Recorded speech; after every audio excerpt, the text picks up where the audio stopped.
para los historiadores del arte, que somos cada vez más conscientes de la importancia del coleccionismo, y para los museos, que lo son aún más porque se nutren en buena medida de este afán,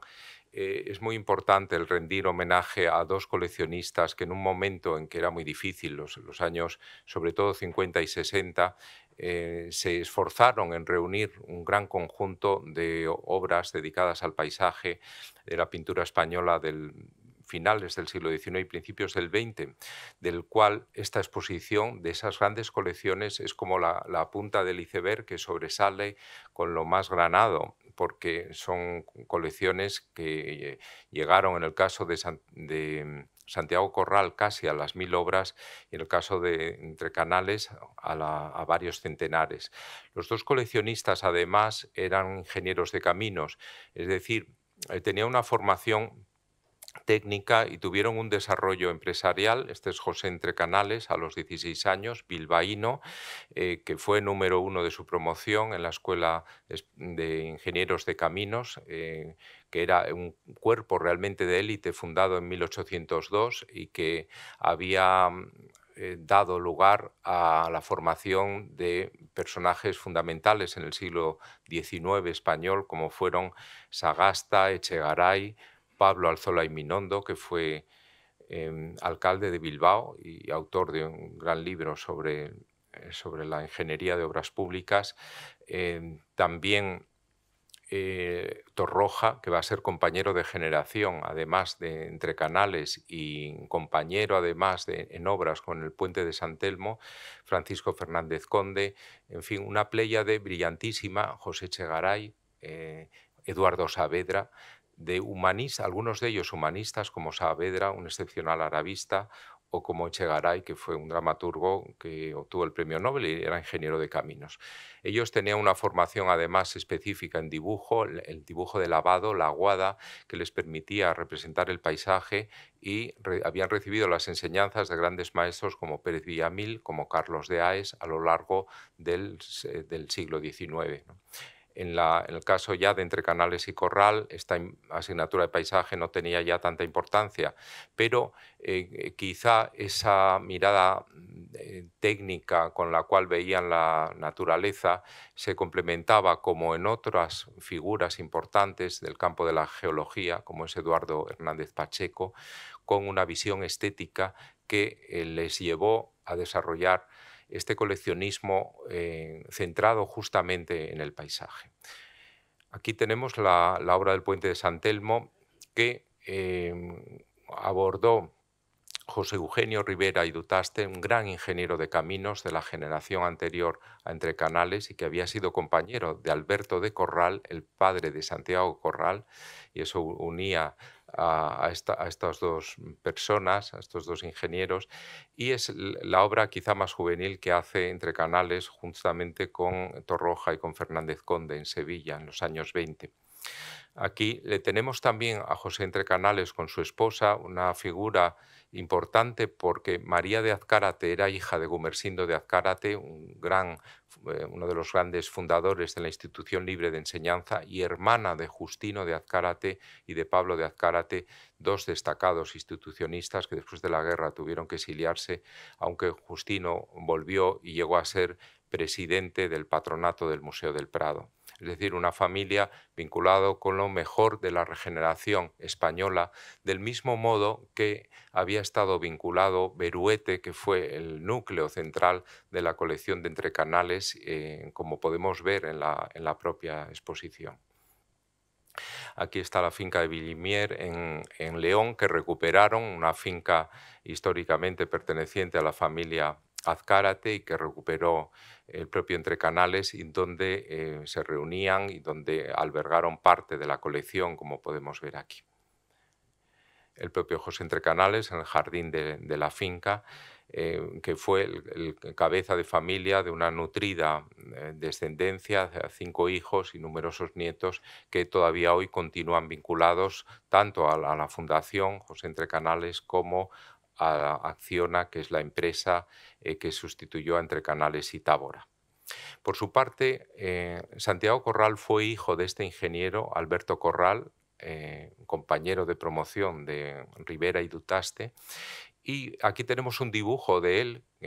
que nos habla de cómo los ingenieros de caminos, efectivamente, hasta esta generación por lo menos, dibujaban magníficamente y sobre todo se aplicaban a la consideración de la topografía del terreno con un sentido de utilidad técnica. Incluso después de haberse inventado la fotografía, el dibujo permitía, como en parte pasaba con la historia del arte, aislar aquellos elementos más significativos y elocuentes para adelantar en los proyectos.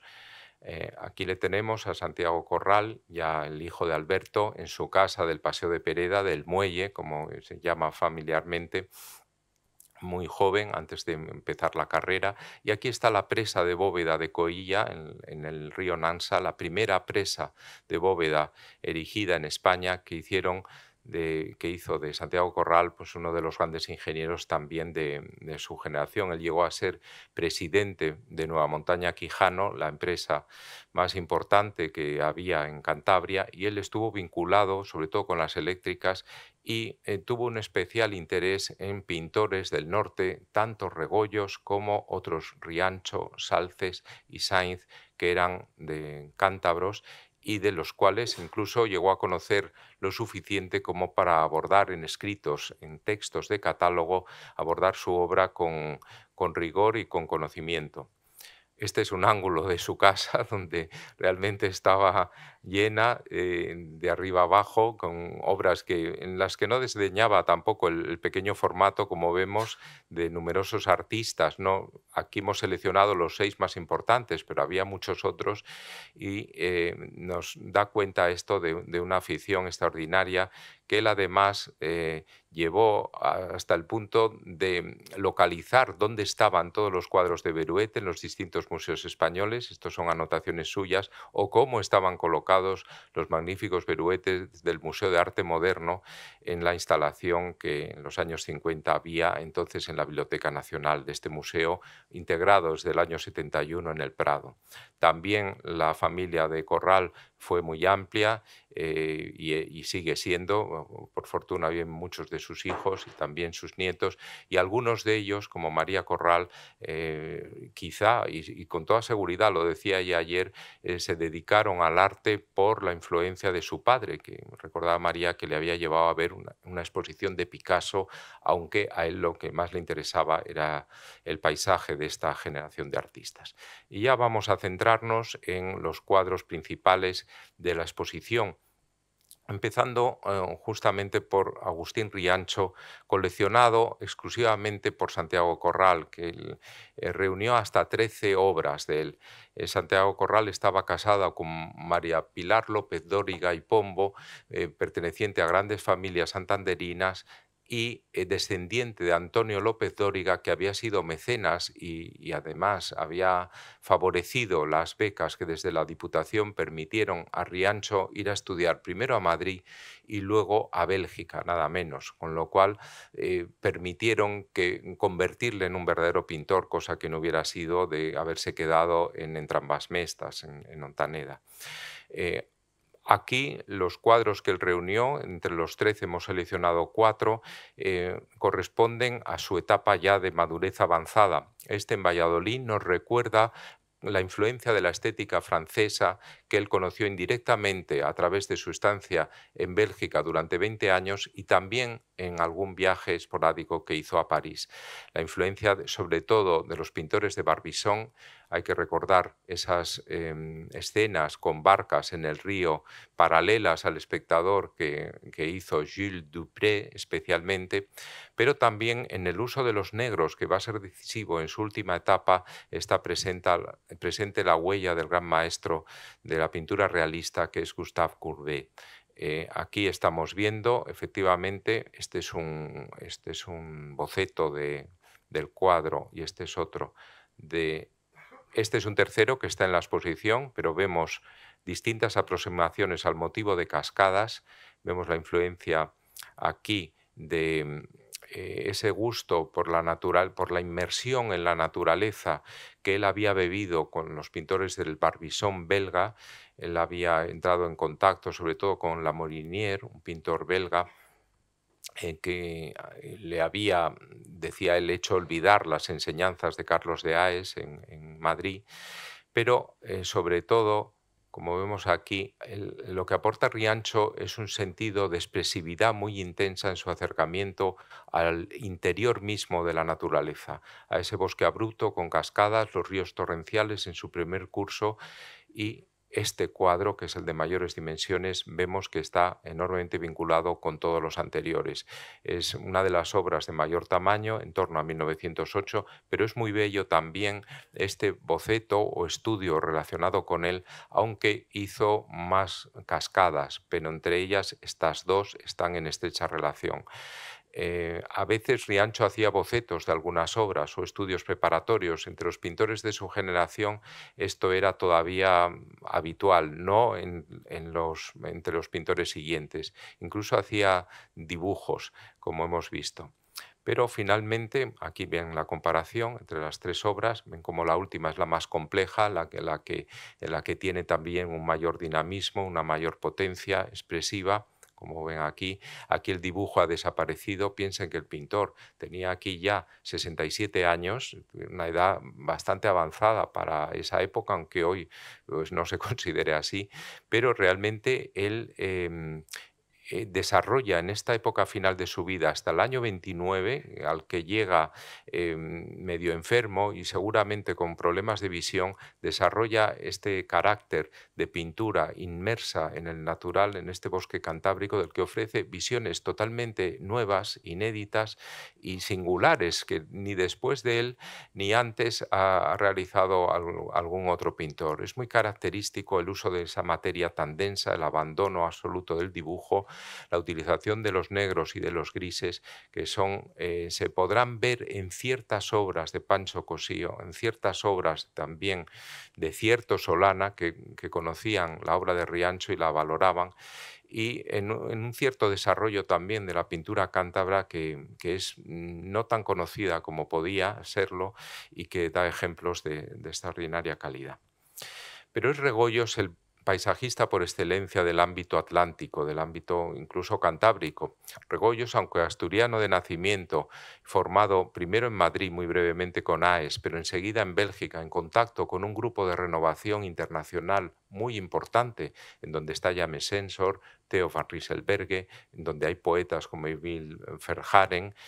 realmente Regoyos se convierte en el pintor más cosmopolita, más internacional de su generación. Entonces, primero en Bélgica en los años 80 y luego ya establecido entre el País Vasco, pero con frecuentes viajes a Francia,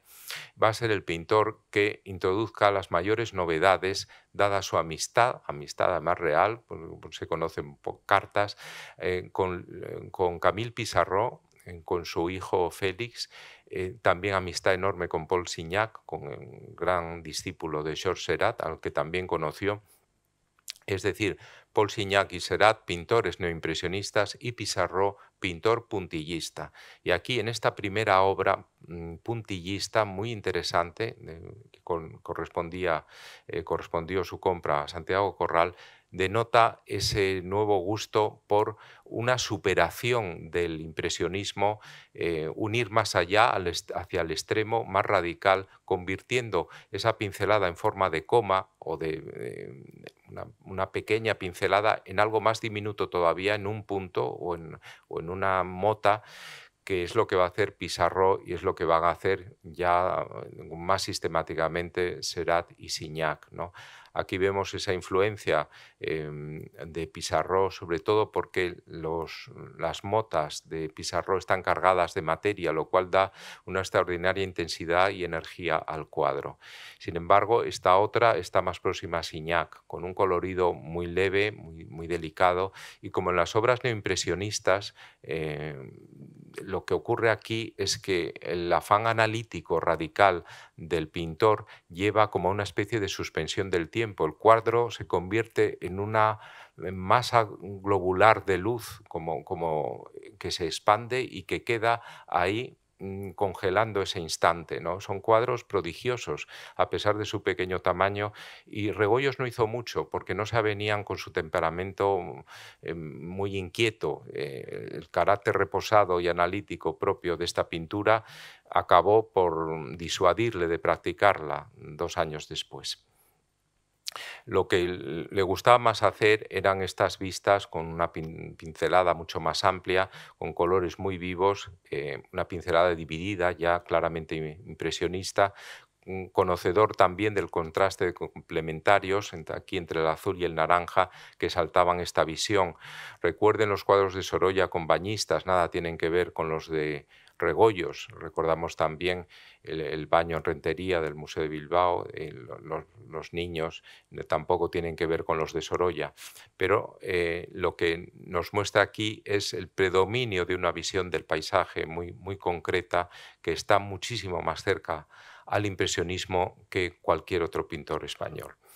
En el caso del viaducto de Ormáiztegui estamos ante los deseos de Regoyos de abordar también el nuevo paisaje industrial, objeto de la transformación por obra del ferrocarril, del viaducto aquí y del humo. El humo se convierte en algo añadido, una realidad nueva que se colorea de violetas, de malvas, conforme a los presupuestos del color local teorizados por el impresionismo. Tenemos también las nubes violáceas y tenemos una composición muy dinámica que evoca aquellas de Turner en Lluvia, Vapor y Velocidad, difundidas por un grabado de Félix Bracmont, al cual conocía perfectamente Regoyos. También, por otro lado, esta obra la restauró, la obra pública la restauró Santiago Corral, que adquirió 25 años después esta pintura que le recordaba su época juvenil en la que había trabajado en la restauración de este viaducto, obra maestra, por otro lado, de la ingeniería francesa del momento, Lavalier, Alexandre Lavalier, un precursor de Eiffel, y que además permitía al ingeniero de caminos rendir homenaje a esta gran obra que unía Madrid con París por ferrocarril, y al mismo tiempo le recordaba a través de la pintura su propia experiencia en su primera juventud. También esta obra muy importante, La Ría del Nervión, nos habla de la transformación de Bilbao y de su división por la ría en esas dos márgenes, esas dos vertientes contrapuestas, que tiene una fuerza extraordinaria. Pocos paisajes como este pueden mostrar la realidad industrial de Bilbao y pueden permitir comprender también en unos momentos en que eh, esta ciudad industrial, la ciudad tentacular que decía Emil Verhaeren, era objeto también de la nueva poesía del momento, poesía simbolista, pero que se anticipaba a la poesía de vanguardia. Hay un hilo conductor entre el simbolismo y la vanguardia muy claro. Después de Verhaeren irá a Apollinaire inmediatamente. También en estas obras en el País Vasco o en Salamanca, en Béjar, tenemos esta de Béjar, muy interesante, pero vamos a ver primero esta de Pancorbo, porque aquí Pancorbo, que es el paso entre el País Vasco y la meseta, él lo atraviesa en el mes de febrero, lo pinta con estas neblinas. Hay otro ejemplo muy similar a este, de mayores dimensiones, y poco después se va a Béjar, donde pinta en el mes de marzo esta vista del Pino, con la sierra del Pino de Béjar, que da nombre luego a una calle,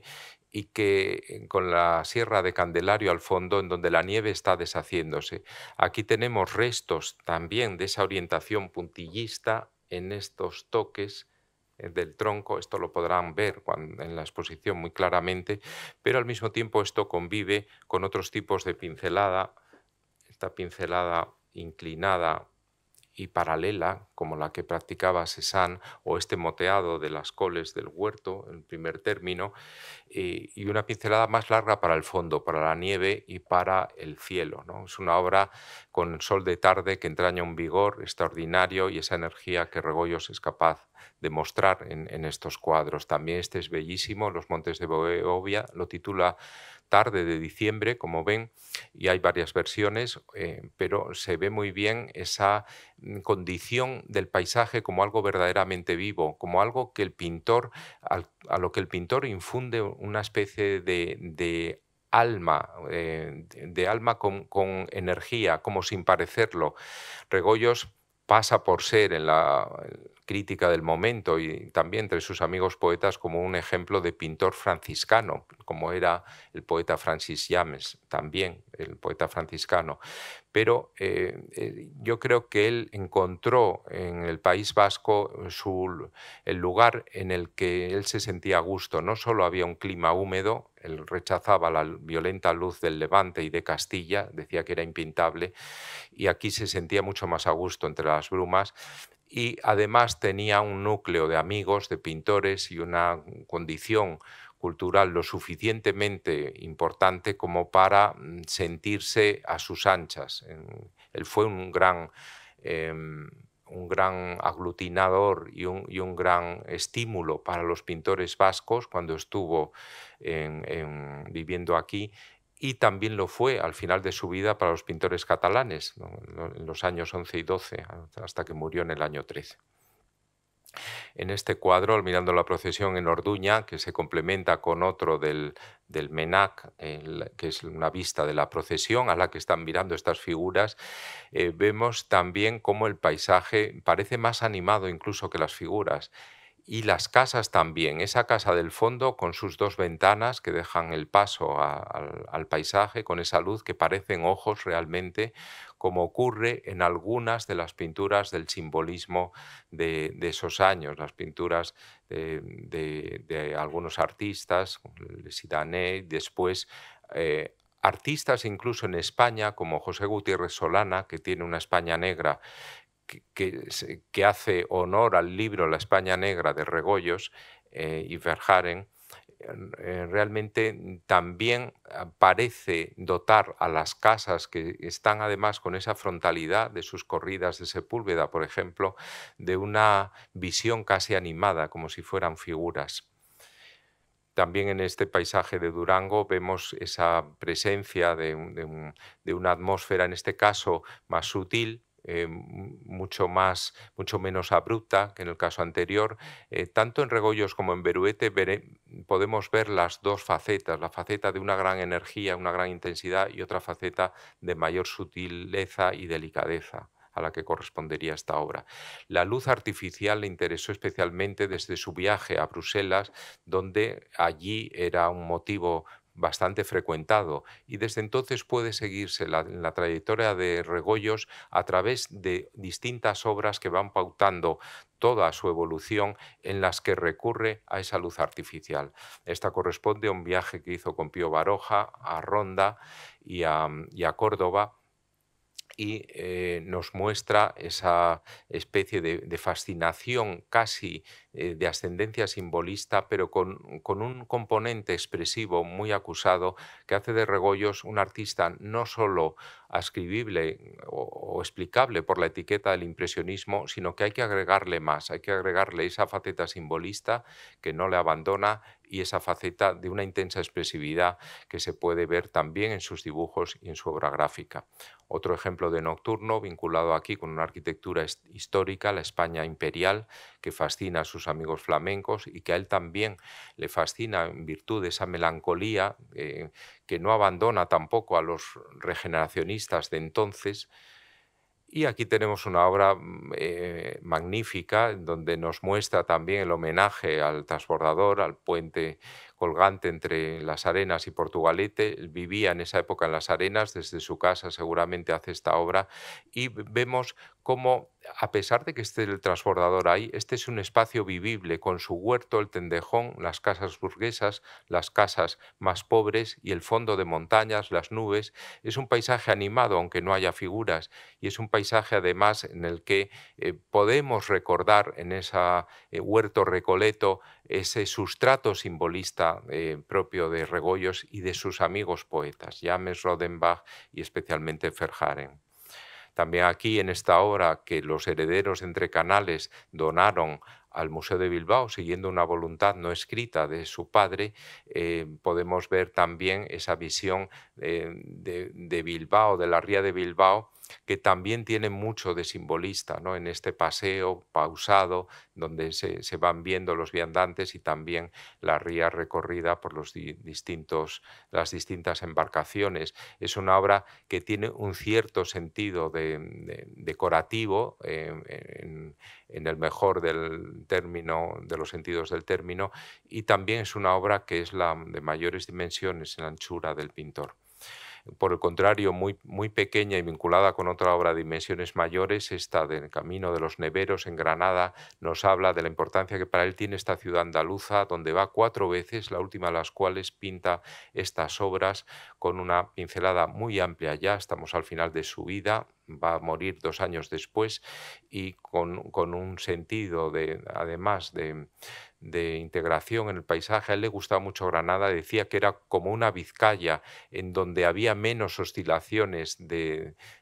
clima, de menos cambios en las nubes, y entonces, pero sí una luz muy diáfana y la sierra al lado que le permitía elegir muy bien esos puntos de vista con el fondo de la sierra, que para él eran muy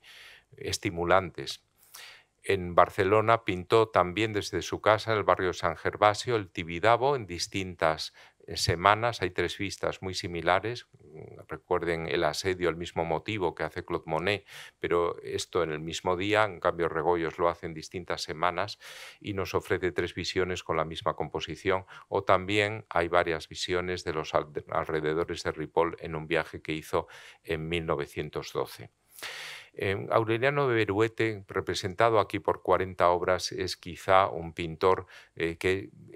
con Regoyos es el otro único gran impresionista español. Eh, pero a diferencia de Regoyos, accede al impresionismo no antes del año 1903. Las pocas obras que hemos traído aquí anteriores a ese momento son obras muy destacadas. Esta del año 94, en una localidad de veraneo al sur de Inglaterra, nos muestra todavía el uso de los negros que va a desaparecer de su paleta y que es un rasgo que permite identificar muy bien sus obras, ¿no? Al contrario que Regoyos, que lo sigue usando en parte, ¿no? En cambio, Beruete es el pintor de lo límpido, ¿no? Incluso lo vemos aquí, de la diafanidad más extrema. Eh, en esta otra obra, realizada en Camperlé, una localidad bretona donde habían ido a pintar por su pintoresquismo numerosos artistas del paisaje, entre ellos su maestro, Carlos de Aes, y también de este lugar y de esta campaña es un cuadro que ha ingresado recientemente en el Museo de Bilbao, que es este que tenemos aquí, Las orillas del Isole. En cambio, el otro río que atraviesa Camperlé, que es el Laíta, lo estamos viendo en esta otra obra, que es del Museo del Prado, que fue legado por Robledo Sanz. Y aquí tenemos esta tercera, las orillas del Laita también, pero en las afueras, que nos permite advertir la influencia de Martín Rico, un gran pintor al cual conoce en 1878 en la Exposición Universal de París y que le influye hasta estos años realmente, ¿no? Este tipo de composición en franjas paralelas y esta delicadeza en los verdes.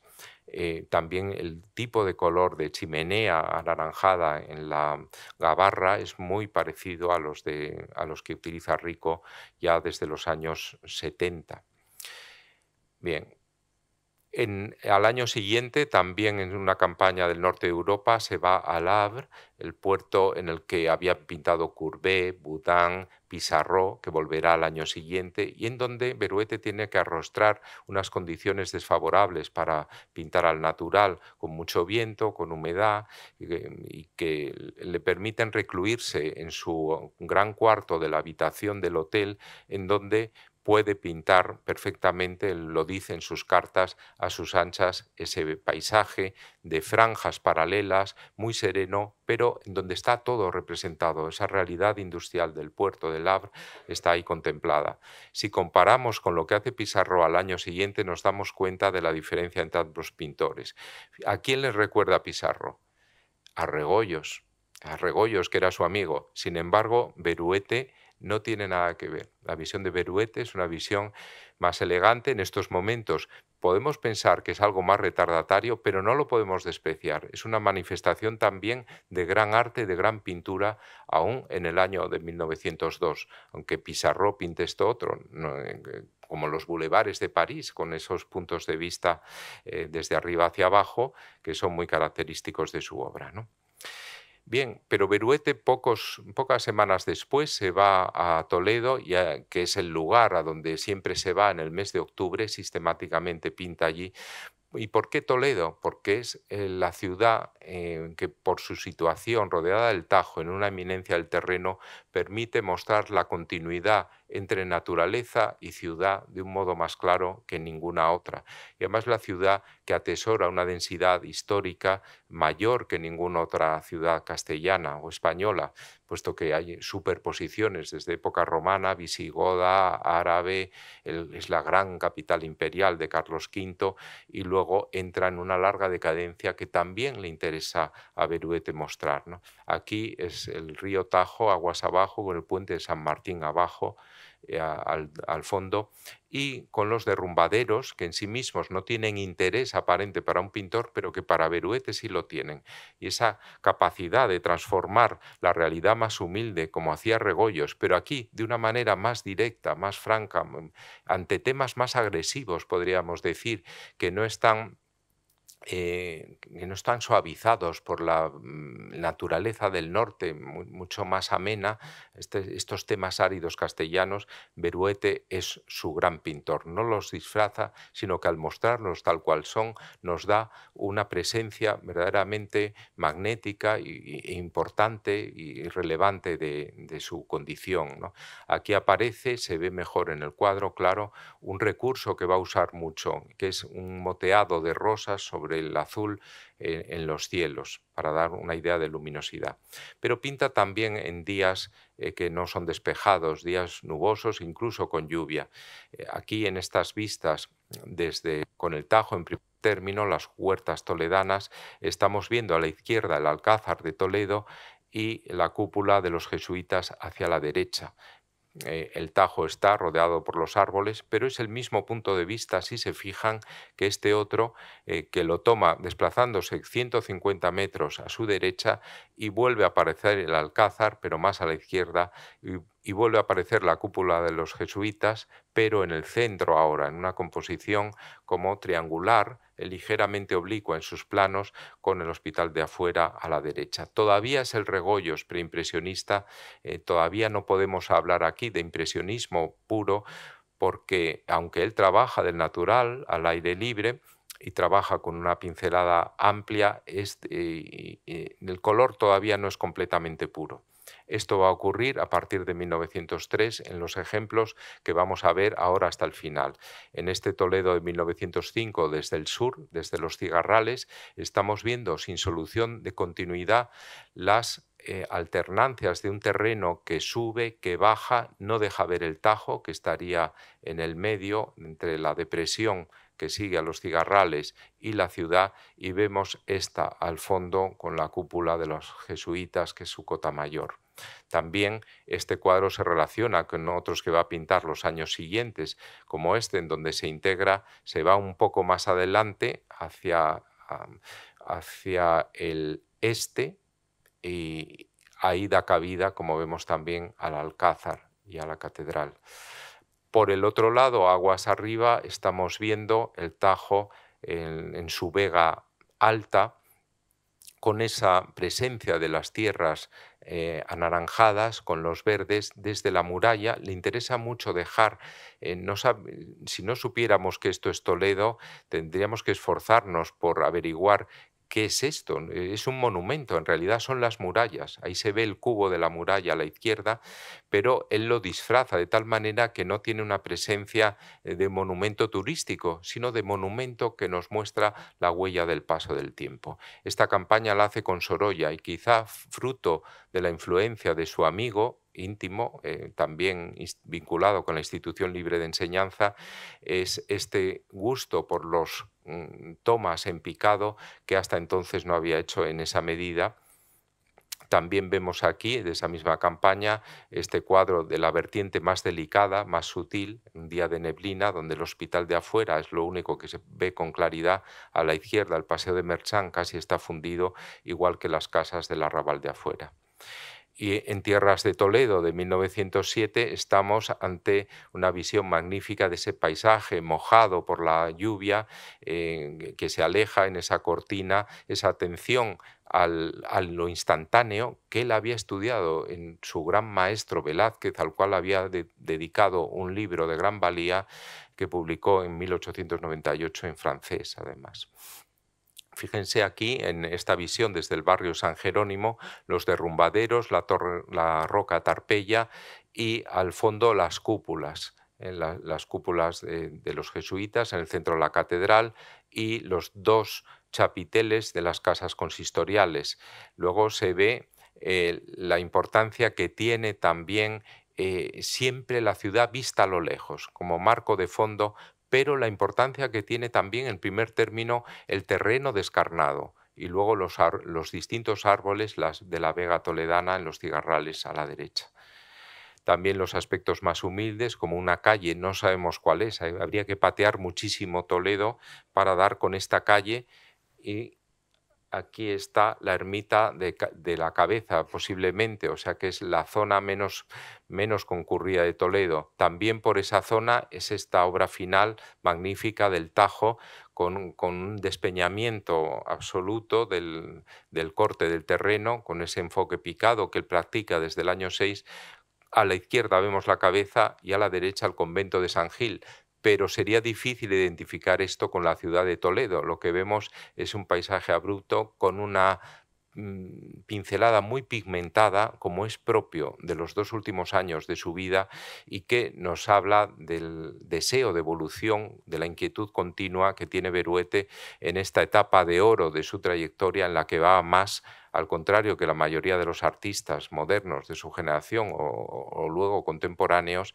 porque es muy difícil mantener la tensión creativa en este sentido hasta el final, ¿no? Como él hace, yendo siempre a más, de tal manera que en esos 8 últimos años ofrece una variedad extraordinaria de obras siempre certeras. Vemos el antecedente de esta obra, que está en el Museo Sorolla, con un cambio ligero de perspectiva. Aquí lo pueden apreciar los dos y ven la mayor intensidad que tiene la obra de la colección Corral que vemos a la derecha con respecto a la del Museo Sorolla, ¿no? Es una obra enormemente más radical, más moderna. También Segovia,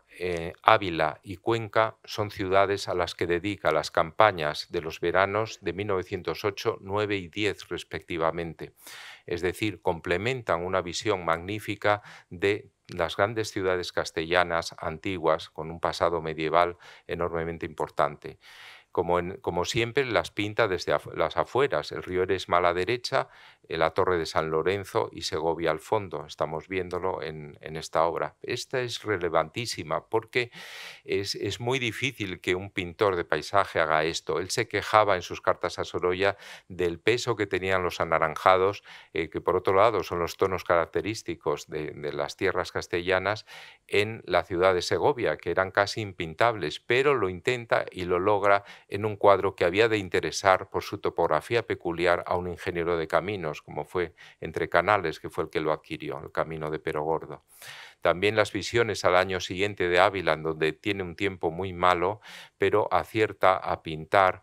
obras maestras como esta Ávila desde los Cuatro Postes, en donde no le interesa la catedral ni San Vicente que se ve al fondo, sino las murallas especialmente, porque son ellas las que coronan esa elevación del terreno,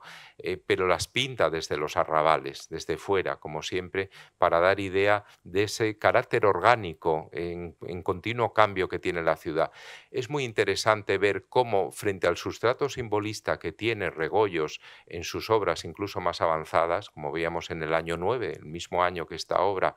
en la pintura del transbordador de las arenas, en cambio, ese sustrato simbolista no existe en Beruete. En Beruete hay una pintura franca, directa, no hay nada de simbolismo, no hay melancolía, no hay tristeza. Es una visión verdaderamente admirable de quedar el ego del artista detrás y de pintar justamente lo que ve. No es la visión simbolista de esas ciudades muertas del pasado como la de Maurice Barrés en Toledo, que coincide cuando va a Toledo Barrés con el propio Beruet en 1902. No es el Toledo melancólico en donde se puede uno recrear con las glorias del pasado y el Greco. Beruete, que tenía nada menos que 5 grecos, evita precisamente esa mirada complaciente y melancólica con un pasado perdido y se separa totalmente de Rodenbach, de James, de pintores como también los simbolistas belgas, para mostrarnos una visión del natural totalmente inmune o exenta de sombra de melancolía, lo cual le convierte en un pintor verdaderamente admirable, un pintor cultísimo, un pintor que conocía todos los museos europeos y que fue el padre de un director del Museo del Prado, que se llamaba como él, Aureliano de Beruete. Al año siguiente, en Cuenca, pinta esta magnífica ribera del Júcar con la cuenca encaramada en la parte superior, también aquí desde las afueras, y también aquí una hoz que separa el río, el Júcar, de la ciudad,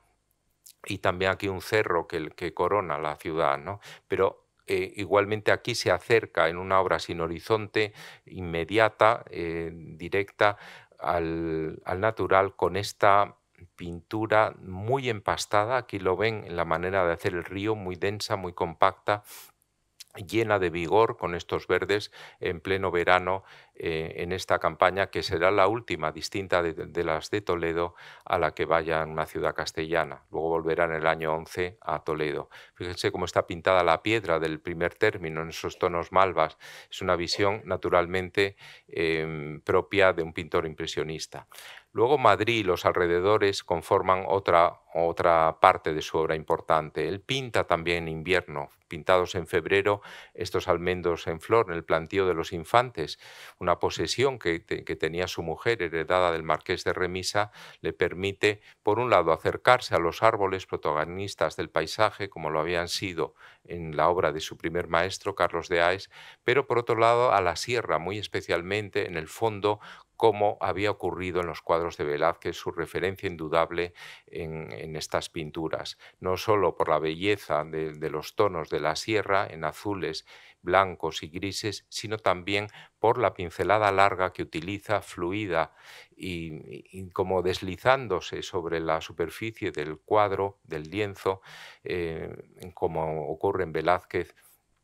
en las obras que va a hacer a partir de estos años y que además contribuyen a dar, aquí tenemos cómo pinta los mismos temas una y otra vez, entre el año 5 y el año 9 apenas hay diferencias, salvo en el color y en la mayor síntesis a la que va propendiendo, ¿no? Fíjense también en bueno, estos almendros del año 5, como poco a poco, además, su pintura se va haciendo cada vez más escueta, cada vez con pigmentos más acusados. No desdeña los barrios pobres de Madrid, las afueras, es más, le atraen especialmente esta mezcla entre suburbio industrial. Aquí tenemos la fábrica de la Moncloa, el horno de la Moncloa, de la cerámica, también el Madrid ganadero, Madrid agrícola, Madrid suburbio, el Madrid de la Busca de Pío Baroja, por otro lado, y la torre y las cúpulas, la cúpula de San Francisco al fondo, ¿no? Las chimeneas también. Pero cuadros bellísimos con los reflejos, como había ocurrido en Claude Monet en esta obra de 1906, justo después de haber pintado con Sorolla en Toledo, va a pintar dos obras maestras que son esta y esta. Aquí realmente nos recuerda muchísimo los nuevos encuadres que había hecho Sorolla en esta campaña. Y aquí no vemos casi el puente de los franceses. Entre sus ojivas se puede ver, entre sus ojos se puede ver el Madrid de otoño ya de noviembre por lo menos, ¿no? Y lo que ocurre es que las 7/8 partes del cuadro son esos reflejos pintados y observados del natural, con esa pintura deslumbrante, con esos azules en primer término que pinta numerosas veces en el Manzanares, que es otro de los asuntos que en mayor número de veces aborda. También las vistas del Guadarrama, fíjense esta, que parece una vista menor, menos importante que otros cuadros de la colección, pero aquí ven la pincelada suelta, deslizante, acariciante casi de las superficies que podemos caracterizar como una singularidad de Beruete frente a todos los impresionistas, tanto españoles, que solo hay otro, que es Regoyos, como franceses o como belgas. También el Madrid Nevado, aquí se aproximan evidentemente a los temas de Sisley y de Monet, que los habían tratado antes, pero igualmente aquí se ve una delicadeza extraordinaria, aquí con mayor intensidad desde la Moncloa otra vez. Ven como siempre son los puntos de vista similares, pero las obras, cada una en sí, es autónoma y tiene una consistencia propia, igual que en los almendros, y hemos visto 3 ejemplos, pero este también tiene su interés y su importancia. En la dehesa de la Villa, en otoño, nos muestra ya esa pincelada pigmentada propia de los 2 últimos años, con los temas de esta estación que le atraen especialmente, como aquí se ve también en los alrededores de Madrid, en esta obra las variedades de verdes, de amarillos, de rojos, con el río Manzanares en el centro, o esta que es pletórica de pujanza en este espino en flor en el plantío de los infantes, con la corteza del tronco pintado con una intensidad extraordinaria, ¿no? Es el año anterior, es el último el último año que puede pintar la primavera, porque él va a morir en enero del año siguiente y es casi como un testamento esta obra de su visión de las primaveras del plantío de los infantes. Por otro lado, es un pintor de alta montaña, el único pintor español, exceptuando a Martín Rico, que pintó los Alpes, el corazón de Europa. Allí se va en el año 5, tiene dificultades para encontrar el motivo, pero finalmente, después de tantear también en el año 6, lo encuentra en el año 7. ¿Cómo hacer para representar los Alpes? Aproximarse a las cumbres. Es lo que hace mostrando en primer lugar el prado alpino verde, también aterciopelado, con esas pinceladas sueltas y acariciantes, y la nieve que no es blanca, sino que es de todos los colores, azul, malva, incluso rosa en este paisaje. Aquí vemos un cuadro relacionado con él, de tamaño más pequeño, pero que nos habla de que por fuerza los puntos de vista son muy similares. Y aquí tenemos una aproximación mayor en la colección Ors en el Museo de Valencia. Y aquí en la colección Entre Canales, este magnífico centrado en la Jungfrau, en donde vemos los distintos puntos de vista, la alternancia de la roca y de la nieve perpetua y el prado alpino en el primer término. Son vistas magníficas, y el conjunto de las 5 que podemos ver ahora en la exposición, que no se reúnen en este número quizá desde la exposición de 1983, con toda seguridad no se han reunido, nos ofrece pues una vertiente del paisaje de alta montaña que ningún otro español ha resuelto con esta calidad y con esta asiduidad también. Con Gimeno estamos ante un artista que, como Riancho, es un artista independiente. No va a formarse fuera de España, sí va a Madrid 2 años y medio y luego vuelve a Cataluña, donde no sale ya, y pinta ante el motivo, con unas limitaciones que le impone su estrechísima economía, hasta el año 15, en donde puede hacerse con buenos materiales,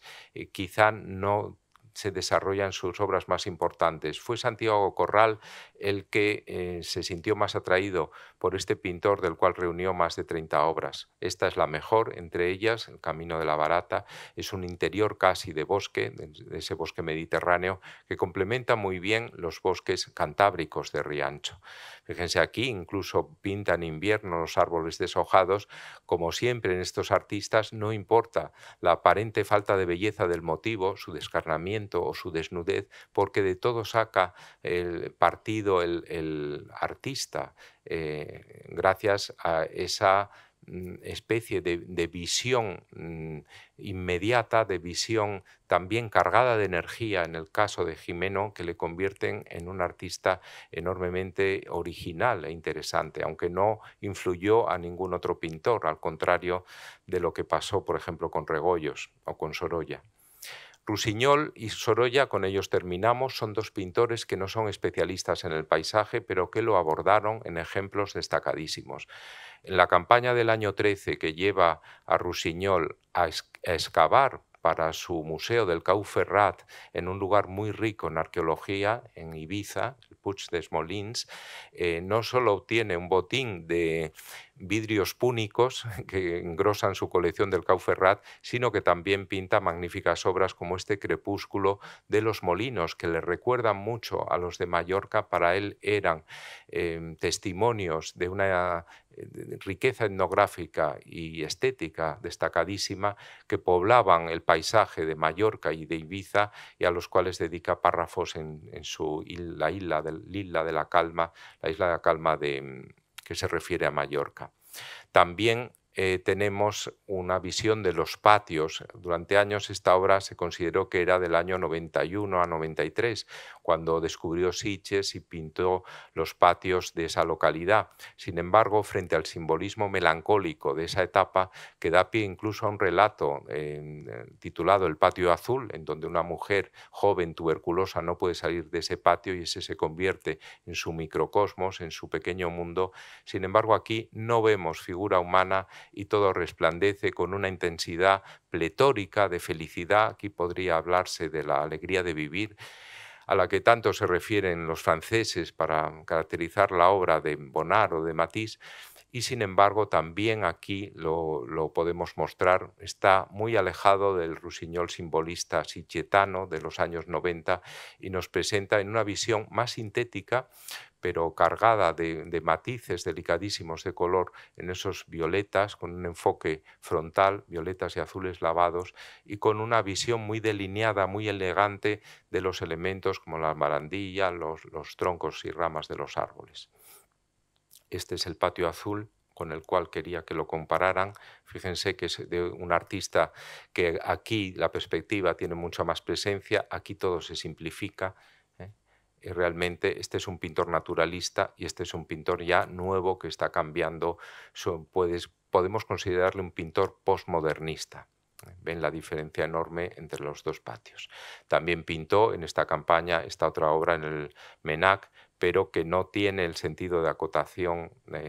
magnífico que tiene esta obra de la colección Corral. Terminamos con 4 obras de la colección Entre Canales, que fue el gran coleccionista de Sorolla, incluso regalaba muchas de las obras que compraba en regalos de bodas o regalos a amigos. Y una de las que se quedó fue esta playa de Valencia, que tiene que ver con esta obra magnífica, Sol de la tarde, de la biblioteca de la Hispanic Society. Fíjense, este es el fragmento elegido, recuerden la obra a la derecha, y aquí la tenemos de nuevo, como lo que al artista hace en este ricordo, un recuerdo posterior del año 5, seguramente, no lo firma nunca, lo hereda su hija María y a ella se lo compra Entre Canales, elimina la figura y la sustituye con esta magnífica presentación de tonos dorados, azulados y violetas, que es verdaderamente elocuente de la calidad como artista, también de paisaje, de Sorolla, que, como digo, no era un artista del paisaje, pero a partir de su amistad con Beruete en 1900 lo prodiga a lo largo de la primera década en todos los lugares a los que va en España, hace muchos viajes, y en la segunda vinculado también con la necesidad de ambientar sus grandes paneles de la Hispanic Society. Fíjense también, es un cuadro inacabado y eso es muy interesante porque en su parte superior vemos el lienzo sin pintura, pero con el dibujo previo y con formas esbozadas de los marineros, ¿no? Una obra interesantísima. Otra obra de gran calidad que acaba de estar en la exposición de Londres es esta Tarde de Sol en el Alcázar de Sevilla, que reúne de un modo equilibradísimo la visión del jardín, de la azulejería y de la arquitectura renacentista, con esa gracia propia de la arquitectura sevillana. Como decía Chueca Goitia, la arquitectura sevillana del Renacimiento se caracteriza por esa gracia extraordinaria, así como la granadina por la ligereza y la de Córdoba por su gravedad. Pues aquí conecta muy bien. Sorolla era un artista tan intuitivo que da versiones que se acomodan a estos tres calificativos de cada una de estas tres ciudades, ¿no? Y en Sevilla, efectivamente, vemos la gracia. Él hace un jardín sevillano muy pocos años después, inspirado por estas visiones que él lleva al lienzo de su estancia en Sevilla y que hace apenas en unas horas, aunque los cuadros con arquitecturas le llevan más tiempo. Este seguramente le llevó más de 2 o 3 días. Aquí lo ven en relación con una fotografía del natural moderna y vemos cómo es un tipo de visión que realmente es muy, muy suelta la pincelada, como ven en los macizos, ¿no? Que están hechos con toda soltura, pero sin embargo en la arquitectura es mucho más detenida. Y otra obra enormemente abocetada es esta que hace desde Ayete del Monte Urgul, 1917, con San Sebastián al pie. San Sebastián era el lugar al que había ido a veranear numerosas ocasiones en el siglo XX y es un cuadro que su hijo Joaquín regala al doctor Medina Beitia, en cuya casa pues habían estado numerosas veces la familia Sorolla. Es una obra que vista desde lejos se entiende perfectamente, cuando uno se acerca son manchas casi nada más, pero que aciertan a construir muy bien el paisaje. Y con esta terminamos. Es una obra la más innovadora de todas las que hay aquí de Sorolla y quizá una de las más innovadoras de su aproximación al paisaje, porque es muy sintética, es una ordenación en franjas, aparentemente son planas, pero si nos aproximamos vemos las diferencias de color en el mar y sobre todo en la montaña. Incluso en el primer término hay unos morados que tiñen levemente la sombra. Se utiliza el lienzo crudo para las figuras, para el vestido y para las cabezas, el sombrero de la niña, y fíjense la barandilla cómo está hecha sin acabar casi con esa delineación. Él, sin embargo, lo firma y lo dedica a otro artista, naturalmente, Mariano Benlliure. Digo naturalmente porque es una obra casi inacabada, pero es una obra enormemente moderna que nos da idea de por dónde habría ido Sorolla de continuar pintando en los años siguientes. Lo deja de pintar por su enfermedad en el año 20. Realmente con esta gran exposición de Regoyos y Beruete, dos artistas centrales, los dos grandes impresionistas españoles, orlada por estos otros 4 artistas, Riancho, Gimeno, Rusiñol y Sorolla, tenemos una visión muy completa y sobre todo muy estimulante de lo mejor del paisajismo español en la renovación de la pintura entre el siglo XIX y el XX. Muchas gracias.